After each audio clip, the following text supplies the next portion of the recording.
A researcher once put two groups through a 12-week study. Group 1 trained for 90 minutes, 3 times a week, using a comprehensive gym program. Group 2 trained for exactly 20 minutes, 3 times a week, using only kettlebells. When the results came back, the lead researcher reportedly looked at the data twice because he assumed there was an error. There wasn't. And what those numbers showed is exactly what we're talking about today. Is 20 minutes of kettlebells enough? This question gets asked constantly, and the answer the fitness industry wants you to believe is no. Because if 20 minutes is enough, an entire industry built on hour-long sessions, complicated programming, and expensive memberships starts looking unnecessary. So today I'm going to give you the real answer, backed by what actually happens physiologically in 20 minutes, and exactly when 20 minutes is enough versus when it isn't. Hey everyone, welcome back to the channel. In the next 11 minutes, I'm going to break this down completely. What 20 minutes can actually accomplish, the specific protocols that make those 20 minutes count, and the honest limitations you need to know about. But first, let's talk about why this question even exists. Because understanding the context changes everything about how you should think about your own training time. Let's get into it. Why this question even exists. Here's the cultural assumption we're working against. More time training equals more results. This seems logical on the surface. If lifting for 30 minutes builds some muscle, surely lifting for 90 minutes builds 3 times as much muscle. If a 20-minute cardio session burns some calories, surely an hour-long session burns 3 times as many. But this linear thinking doesn't match how your body actually responds to exercise. Your body doesn't operate on a simple time equals results formula. It operates on a stimulus and recovery model, where the quality and type of stimulus matters more than the duration. Up to a point, and then more duration actually starts producing diminishing returns or even negative effects. This is exactly what that 12-week study found. Let me walk you through what was actually happening in those two groups, and why the shorter session performed the way it did. What actually happens in 20 minutes of kettlebell training? Let's get specific about the physiology, because this is where the real answer lives. In 20 minutes of properly structured kettlebell training, several things happen that you need to understand. First, let's talk about volume. In 20 minutes, using kettlebell complexes, exercises performed back-to-back with minimal rest, you can realistically complete somewhere between 8 and 12 total sets across multiple movement patterns. This isn't a small number. Research on training volume for strength and hypertrophy generally points to somewhere between 10 and 20 total weekly sets per muscle group being sufficient for most people to make progress, and that's spread across an entire week, not a single session. If you're training 3 times per week for 20 minutes each, doing full-body kettlebell complexes, you're accumulating somewhere in the range of 24 to 36 total quality sets per week across your entire body. This falls well within the range that research shows produces meaningful strength and muscle gains for most people, particularly those who aren't already highly advanced. Second, let's talk about intensity and density. This is where kettlebell training in a short time frame has a distinct advantage. Because you're not resting for 3 to 5 minutes between sets, like you might with heavy barbell training, you're maintaining a much higher work density. You're doing more total work in less total time. This higher density creates a different stimulus than longer, lower density sessions. It produces significant metabolic stress, which research shows is one of the key drivers of muscle growth alongside mechanical tension. It also creates substantial cardiovascular demand, meaning you're essentially combining strength training and conditioning into the same 20-minute window. Third, let's talk about what's happening hormonally. Research on exercise and hormonal response shows that high-intensity, high-density resistance training, particularly when using compound, multi-joint movements like kettlebell swings, cleans, and presses, triggers significant acute increases in growth hormone and testosterone. Interestingly, some research suggests that excessively long training sessions can actually blunt this hormonal response, with cortisol, the stress hormone, beginning to rise more significantly the longer a session continues. This means there's potentially a point where adding more time to your session isn't just unnecessary, it might actually work against the hormonal environment that supports muscle growth and recovery. So when you put these three factors together, sufficient volume accumulated through high-density training, significant metabolic and cardiovascular stimulus, and a hormonal environment that favors anabolic, muscle-building processes rather than excessive catabolic stress, you start to understand why that 20-minute group in the study performed the way they did. The actual study results. Let's get into what that 12-week comparison actually found. The group training for 90 minutes with comprehensive gym programming showed solid results. Strength increases across major lifts, some muscle gain, improved cardiovascular markers. This is what you'd expect from a well-designed program. The 20-minute kettlebell group showed remarkably similar results across nearly every measured category. Comparable strength gains, comparable improvements in cardiovascular fitness, sometimes even superior in this category specifically, comparable changes in body composition. The notable difference showed up in a few specific areas. The longer duration group showed slightly better gains in pure maximal strength on specific barbell lifts, which makes sense given they were training those specific movements directly. The kettlebell group showed better improvements in what researchers term work capacity, essentially the ability to sustain high output over time, and in some markers of functional movement quality. But here's the part that really matters for our question today.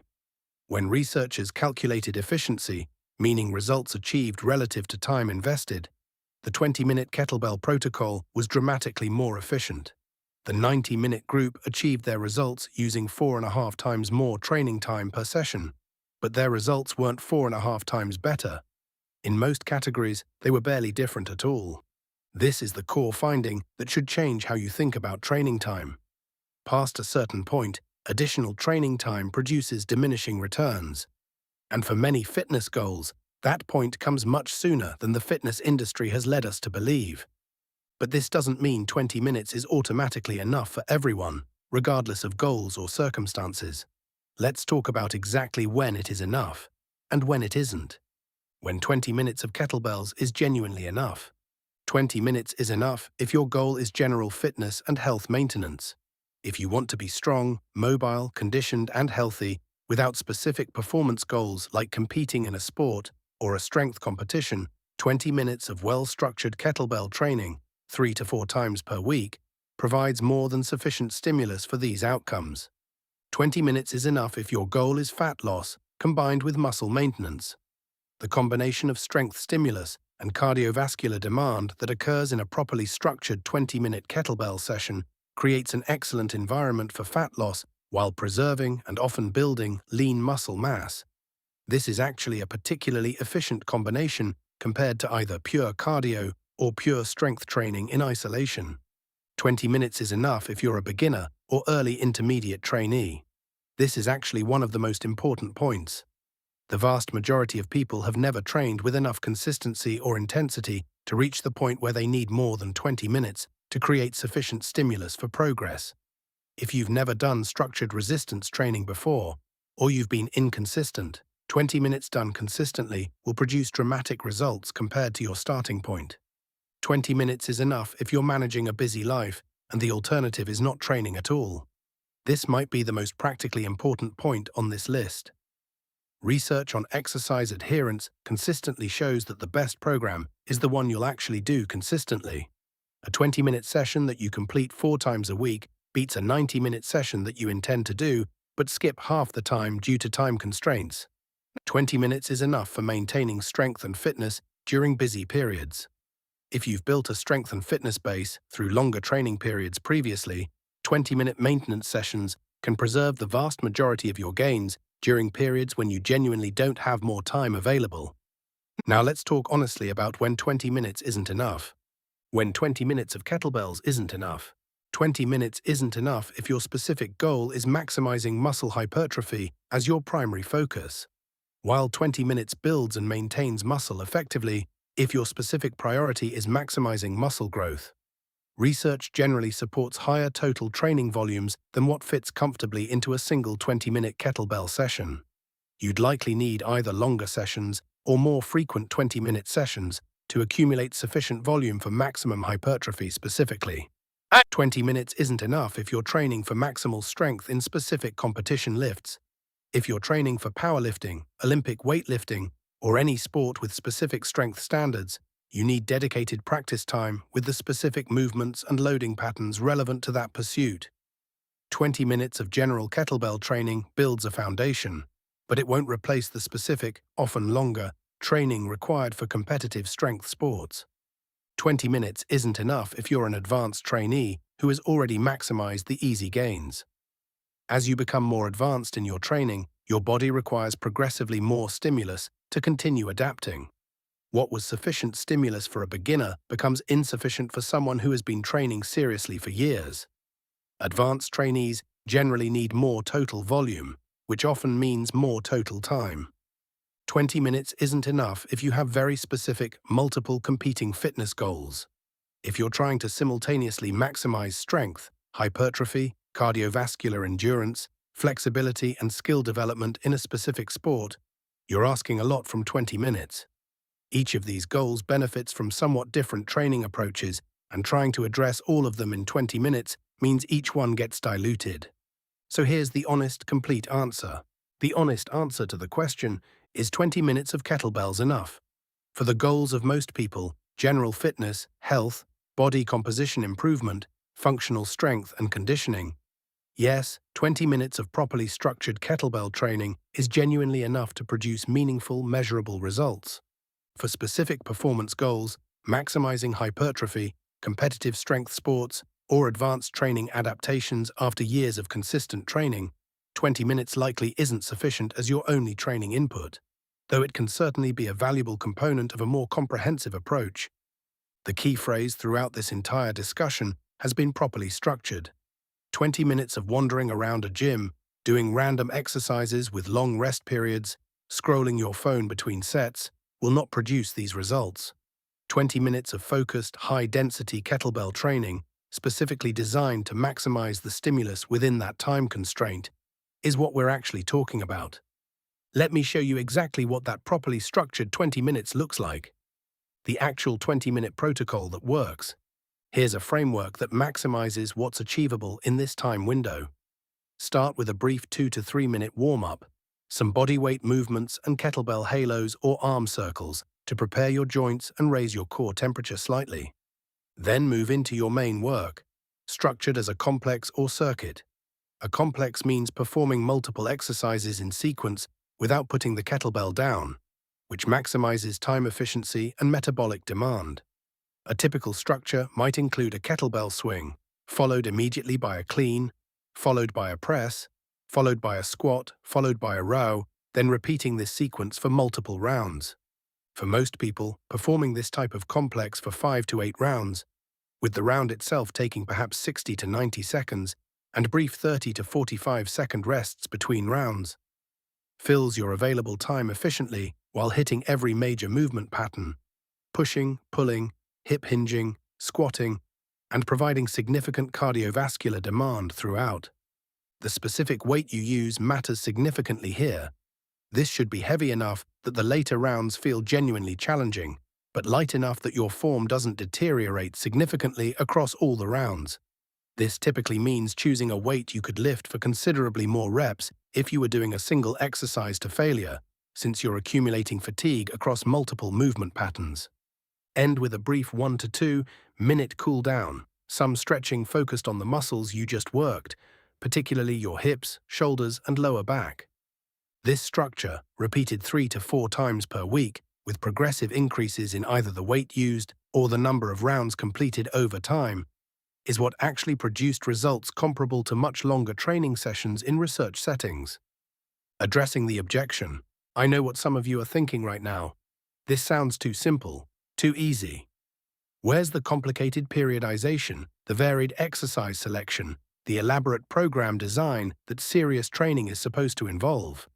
Here's the uncomfortable truth for the fitness industry.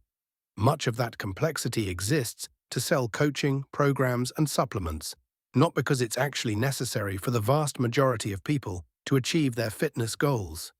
Simple, consistent, sufficiently intense training, applied over time with progressive overload, produces the vast majority of results that most people are looking for.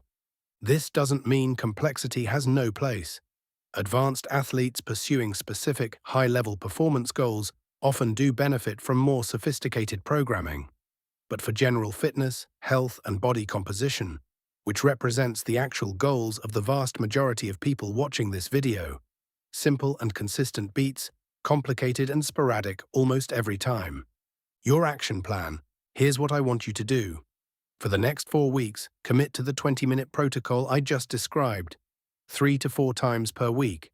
Don't add extra time. Don't add extra exercises. Just execute this efficiently and with genuine intensity during those 20 minutes. Track 3 things: the total weight you're using for your complex, the number of rounds you're completing, and how you feel, both physically and in terms of time pressure relative to your schedule. After 4 weeks, honestly assess your results against your goals. If you're seeing meaningful progress and your goals align with general fitness, health, and body composition, you've just proven to yourself that 20 minutes is genuinely enough. If your specific goals require more, you'll have a clear, honest assessment of that too, rather than just assuming more time is always necessary without testing it. If you've tried a 20-minute kettlebell protocol like this, drop a comment and share your results, your starting point, and where you've ended up. Let's build a community of people actually testing these questions rather than just assuming the answers the fitness industry tells us.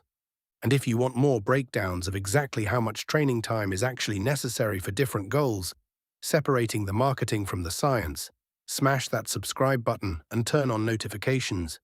Is 20 minutes of kettlebells enough? For the vast majority of people pursuing general fitness, health, and body composition goals, the honest answer, backed by research and physiology, is yes. The exceptions are specific performance goals that require more specialized, often longer, training approaches. The real question isn't whether 20 minutes can be enough. It's whether you're using those 20 minutes effectively, with genuine intensity and proper structure, or whether you're spreading mediocre effort across more time than you actually need. I'll see you in the next video. Now go put 20 minutes to good use.